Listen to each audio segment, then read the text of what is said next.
Doctor আর বিন্দার মুখোশ এবার খুলে দিল রাঙাবাড়ির সবার সামনে। হ্যাঁ বন্ধুরা, এমনটা হতে চলেছে আজকের পর্বে। বিস্তারিত জানতে ভিডিওটিতে লাইক দিয়ে চ্যানেলটিকে সাবস্ক্রাইব করে পুরো ভিডিওটি তোমরা দেখতে থাকো। গল্পের শুরুতে আমরা দেখতে পারবো হঠাৎ করে বৃন্দা অজ্ঞান হয়ে পড়ে যায়। তারপরে বৃন্দা আর কিছু বলতে পারে না। এদিকে রাঙা জল ছিটিয়ে বৃন্দার জ্ঞান ফিরে আসলে বৃন্দাকে তখন বলতে লাগলো, কিরে বড় বৌদি, কি ভেবেছিস আবার অভিনয়টা করে বেঁচে যাবি? এদিকে অদিতি তখন বলতে লাগলো, কিরে বড় বৌদি, এটা আবার কোন ধরনের নাটক? পাঞ্জরি তখন বলতে লাগলো, হ্যাঁ এটা কোন ধরনের নাটক? বাড়িতে থেকে যাওয়ার প্ল্যান করছো নাকি? বৃন্দা তখন বলতে লাগলো, কি বলছো, আমি নাটক করছি? আসলে আমি যেটা ভেবেছি সেটাই তো। তখন এই কথা বলতে এ একলব্যের মা সেখানে চলে আসে। আর আসলে বৃন্দা তখন বলতে লাগলো, আমি যেটা ভেবেছি সেটাই আমার মনে হচ্ছে। তখন প্রমিতা বলতে লাগলো, কি ভেবেছো তুমি, কি ভেবেছো বৃন্দা, সেটাই বলো। বৃন্দা তখন বলতে লাগলো, অনেকবার সব্য আমাকে বলেছিল সন্তান নেওয়ার কথা, কিন্তু আমি কোনো দিন রাজি ছিলাম না। এরপরে আমার মনে হচ্ছে সত্যি আমি সন্তানের মা হতে চলেছি। এটাই মনে হয় ভগবান আমাকে সবথেকে বড় শাস্তি দিয়েছে।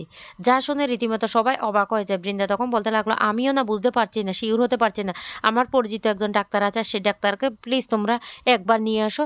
উনি যদি বলেন সত্যি আমি মা হতে চলেছি, তাহলে আমি সন্তান পেটে নিয়ে এ বাড়ি থেকে বের হয়ে যাব। তখন একথা শুনে রাঙা পাঞ্চারীরা সবাই অবাক হয়ে যায়। পাঞ্চারী তখন বলতে লাগলো, কি ব্যাপার বড় বৌদির, এটা আবার নতুন কোনো নাটক নয় তো? তখন রাঙা বুঝতে পেরে যায় যে এটা বৃন্দার একটা নতুন নাটক। রাঙা তখন বলতে লাগলো, দাঁড়া বড় বৌদি, তোর মুখোশ এবার আমি খুলে দেব। তুই কি ভেবেছিস তুই এবার এটাতে থেকে যাওয়ার আবার নতুন ফন্দি করছিস? এবার আমি দেখি কি করি। অন্যদিকে দেখা যায় এদিকে সাত্তকীও খুব অভিনয় করতে থাকে, ডাক্তারের সাথে হাত মিলিয়ে সাত্তকী হার্ট অ্যাটাকের অভিনয় করতে থাকে। ডাক্তার তখন বলতে লাগলো, শুনুন আপনাদেরকে বলছি, আপনারা এখন বাইরে যান, রোগীর অবস্থা খুবই খারাপ। এই বলে একলব্য অঙ্কুশ সবাইকে বাইরে বের করে দেয়, এমনকি নার্সটাকেও বের করে দেয়। নার্সকে বের করে দিলে নার্স তখন বলতে লাগলো, আমিও বুঝতে পারছি না, নিশ্চয় কোনো একটা গন্ডগোল হয়েছে রুগী, না হলে ডাক্তারবাবু আমাকে কেন বের করে দিল? একলব্য তখন বলতে লাগলো, না না, আমাদেরকে একবার গিয়ে দেখতে হবে। এই বলে ওরা আবারও ঢুকে পড়ে কেবিনে। আর তখন ডাক্তারবাবু রেগে গিয়ে বলতে লাগলো, দেখতে পাচ্ছেন রুগীর অবস্থা খুবই খারাপ, তারপর আপনারা কেন এখানে ভিড় করছেন? প্লিজ আপনারা দয়া করে বেরিয়ে যান। একলব্য তখন বলতে লাগলো, আমার ভাইয়ের কি এখনো ট্রিটমেন্ট শুরু হয়নি? এভাবে আমার ভাইটাকে ফেলে রেখেছেন? এদিকে ময়না খুব কান্না করতে থাকে। সাত্তকী সাত্তকী বলে। ডাক্তার তখন বলতে লাগলো, এক্ষুনি ওটিতে নিয়ে যেতে হবে, নার্স ইমিডিয়েটলি ব্যবস্থা করুন। রুগীকে না হলে আমরা বাঁচাতে পারবো না। তারপরে সাত্তকীকে ওটিতে নিয়ে যাওয়া হয়। অন্যদিকে দেখা যায় বৃন্দার কথা মতো সেই ডাক্তারটাকে বাড়িতে আনা হয়। আর ডাক্তারটাকে বাড়িতে আনলে ডাক্তার তখন চেক আপ করতে থাকে। এদিকে সবাই বাড়ির এই অপেক্ষা করতে থাকে ডাক্তার কি বলে। ডাক্তার তখন বলতে লাগলো, আপনারা কি আগে কি চেক আপ করেছিলেন? এই কথা শোনার সাথে সাথে তখন বলতে লাগলো, না না, তো সময় তো পাইনি, কারণ এইমাত্র শুনতে পেয়েছি, তাই এক্ষুনি আপনাকে নিয়ে এসেছি। এই কথা বলতে তখনই ডাক্তার বলতে লাগলো, ঠিক আছে আমি ভালো করে চেক আপ করছি, দেখি দেখি কি হয়েছে। তখন ডাক্তার খুব ভালো করে চেক আপ করে। আর রাঙার শাশুড়ি তখন বলতে লাগলো, ও বলছে ও নাকি আবার মা হতে চলেছে, সেই জন্য আপনাকে নিয়ে আসা। তখন বলতে লাগলো, ও তাই? এরপর ডাক্তার চেক আপ করে বলতে লাগলো, উনি যে কথাটা বলেছেন সেটাই সত্যি কথা, সত্যি সত্যি উনি মা হতে চলেছে। কিন্তু এই কথাটা কিছুতেই রাঙার সহ্য হয় না। রাঙা তখন বলতে লাগলো, এত বড় মিথ্যে কথাটা কিভাবে বলতে পারলো? না, আমাকে আমাকে সবটা জানতে হবে। আর বৃন্দা তখন মনে মনে হাসতে থাকে আর বলতে লাগলো, কি ভেবেছিলি আমরা কি সবসময় প্ল্যান এ নিয়ে বসে থাকি? আমরা জানি প্ল্যান এন যদি কোনো রকম সাকসেস না হয়, তাহলে প্ল্যান বি কে কাজে লাগাতে হয়। সেই জন্য তো আমি আগে থেকে এই কাজটা করে রেখেছি। কারণ আগে ডাক্তারের কাছে গিয়ে ডাক্তারকে বলতে লাগলো, ও আমি আপনার জন্য পুরস্কার নিয়ে এসেছি। ডাক্তার তখন বলতে লাগলো, হঠাৎ করে আমার জন্য পুরস্কার, কি ব্যাপার? তখন 50,000 টাকা দিয়ে বলতে লাগলো, আপনাকে আমার জন্য একটা মিথ্যে কথা বলতে হবে। আমি প্রেগনেন্ট না, কিন্তু আমার শ্বশুরবাড়িতে আপনাকে কোনোদিন যদি ডাকা হয়, তাহলে আপনি সত্যি প্রেগনেন্ট এই কথাটা বলবেন। আমি কোনোদিন মা হতে চাই না।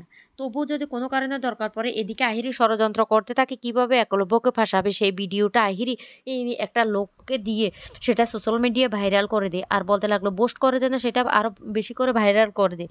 এবার একলব্যকে সে কীভাবে কাছে টানবে সেটাই প্ল্যান করতে থাকে।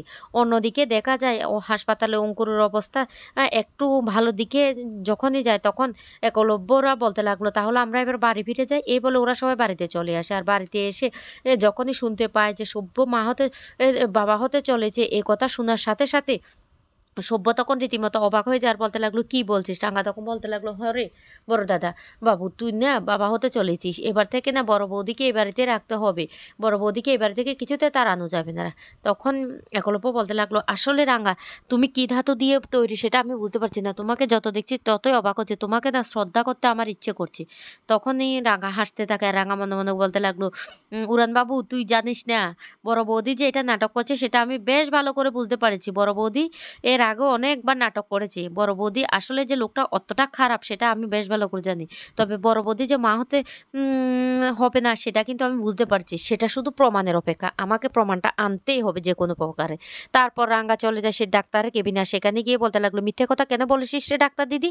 ডাক্তার দিদি তখন রীতিমতো ভয় পেয়ে যায় আর বলতে লাগলো, "কি বলছিস? কি বলছেন আপনি?" রাঙ্গা তখন বলতে লাগলো, "বড় বৌদির যে মা হচ্ছে না সেটা কিন্তু আমি বেশ ভালো করে জানি। আমার কাছে প্রমাণ আছে। এমনকি তুই মিথ্যে কথা বলেছিস। আমি কিন্তু এবার কিন্তু মিডিয়া ডেকে এনে কিন্তু তোর পর্দাফাঁস করে দেব। সত্যি, সত্যি বল।" তখনই সবটা স্বীকার করে আর বলতে লাগলো, "উনি আমাকে টাকা দিয়ে বলেছেন আমি যেন মিথ্যে কথাটা বলি। আমি সেইজন্য মিথ্যে কথাটা বলেছি।" রাঙ্গা তখন বলতে লাগলো, "তোকে একবার আমাদের বাড়িতে যেতে হবে। আর বাড়িতে গিয়ে আবার তুই চেকআপটা করবি। আর তখনই ওর পর্দাটা আমি সবার সামনে খুলে দেব। ও অনেক অন্যায় করেছে। তারপরেও ও এভাবে মিথ্যে কথা বলছে। কিছুতেই সে শুধরবে না। ওকে তো শাস্তি দিতে হবে।" ডাক্তার তখন বলতে লাগলো, "ঠিক আছে রাঙ্গা, আমি তোমার কথা রাখবো। আমি আবার ওই বাড়িতে যাবো।" এদিকে বৃন্দা তো মহা খুশি। বৃন্দা তখন বলতে লাগলো, "এই বাড়িতে থাকার পার্মানেন্টলি ব্যবস্থাটা করে ফেললাম। এবার সভ্যটাকে যেকোনো প্রকারে আমার হাতের মুঠোয় আনতে হবে।" এইদিকে সব্য খুশি হয়ে যায় আর বলতে লাগলো, শেষ পর্যন্ত বৃন্দা আমার কথাটা রেখেছে। না, বৃন্দার কাছে একবার যেতে হবে। তারপর সব্য বৃন্দার কাছে যায় আর গিয়ে বলতে লাগলো, "বৃন্দা।" তখন বৃন্দা এমন অভিনয় করতে থাকে, সব্য তখন বলতে লাগলো, "বৃন্দা প্লিজ তুমি কিছু মনে করো না। তোমার সমস্ত অন্যায় আমি ভুলে গিয়েছি। তুমি আমাকে যে সুখটা দিতে গিয়েছো না, আমি সব কিছু ভুলে গিয়েছি।" বৃন্দা তখন বলতে লাগলো, "সব্য বিশ্বাস করো, আমি ক্ষমা চাইছি। আমি অনেক অন্যায় করেছি। হ্যাঁ, আমি অভিমানে করেছি রাঙ্গার উপর প্রতিশোধ নিতে। বাবা সবসময় রাঙা করে আমাকে একটুও ভালোবাসে না, তাই তো?" তখন সব্য বলতে লাগলো, "না বৃন্দা, আমি জানি যা করেছো কিন্তু ভবিষ্যতে তুমি ঠিক হয়ে যাবে। তুমি আর এসব করবে না। না হলে আমাদের সন্তানের উপর এসব এফেক্ট পড়বে।" এই কথা শুনে তখন বৃন্দা বলতে লাগলো, "সব্য আমি এবার আমাদের সন্তানের কথা ভেবে আমি সবকিছু ভুলে যাব। আমি এবার পাল্টে যাব।" এদিকে সাত্তকী মনে মনে হাসপাতালে বলতে লাগলো, "আমাকে যে কোনো প্রকারে ২য় প্ল্যানটা করতে হবে। না হলে পারব না। মা-বাবা যেইভাবে আমার উপর রেগে আছে না, আমাকে কিছুতে ক্ষমা করবে না। এ বাড়িতে তো থাকার একটা জায়গা আমি করে নিয়েছি। তারপর আমাকে ২য় প্ল্যানটা করতেই হবে। আমি না ওই বাড়িটা আমার চাই। আমি কিছুতে ওই বাড়িটা ছাড়ব না।" এদিকে রাঙা আবার ফোন করে ডাক্তারকে। ডাক্তার যখন আসে বৃন্দা তখন ডাক্তারকে দেখে রীতিমতো অবাক হয়ে যায় আর বলতে লাগলো, "আপনি ডাক্তার দিদি?" ডাক্তার তখন বলতে লাগলো, "হ্যাঁ, আমি এসেছি আপনাকে একটু চেকআপ করার জন্য।" তখন বৃন্দা বলতে লাগলো, "আমি তো সুস্থই আছি। আপনি আপনাকে কে বলেছে আসতে?" তখন বলতে লাগলো, "আমাকে আপনার শাশুড়ি বলেছে আপনি নাকি অসুস্থ।" তখন বলতে লাগলো, "না, না আমি সুস্থ আছি। আমাকে চেকআপ করার দরকার পড়বে না।" তখন বলতে লাগলো, "না, আমাকে তো চেকআপ করতে হবে।" তখনই সেখানে চলে আসে বাড়ির সবাই। আর রীতিমতো চেকআপ করে বলতে লাগলো, "আপনি সুস্থই আছেন। আপনি কোনো বাচ্চার মা হচ্ছেন না। আপনি প্রেগনেন্ট নন।" এই কথাটা বলতে বৃন্দা বলতে লাগলো, "আপনি কি বলছেন? আপনার কি মাথা ঠিক আছে? আপনাকে আমি বলেছিলাম না? কি বলছেন আপনি? আপনি তো আগেই বলেছেন আমি মা হতে চলেছি।" তখন বলতে লাগলো, "আমি ভুল করেছি। আমি মিথ্যে কথা বলে পুরো পরিবারকে ঠকাতে চেয়েছিলাম। তাই আমি সত্যিটা বলে দিয়েছি। আর এই কাজটা করতে আমাকে সাহায্য করছে রাঙ্গা।" তখন রাঙ্গার দিকে রেগে বৃন্দা বলতে লাগলো, "আমার এই প্ল্যানটা ব্যর্থ করে দিলি রাঙ্গা। তোকে আমি কিছুতেই ছাড়বো না।" তো বন্ধুরা কেমন লেগেছে আজকের পর্বটি?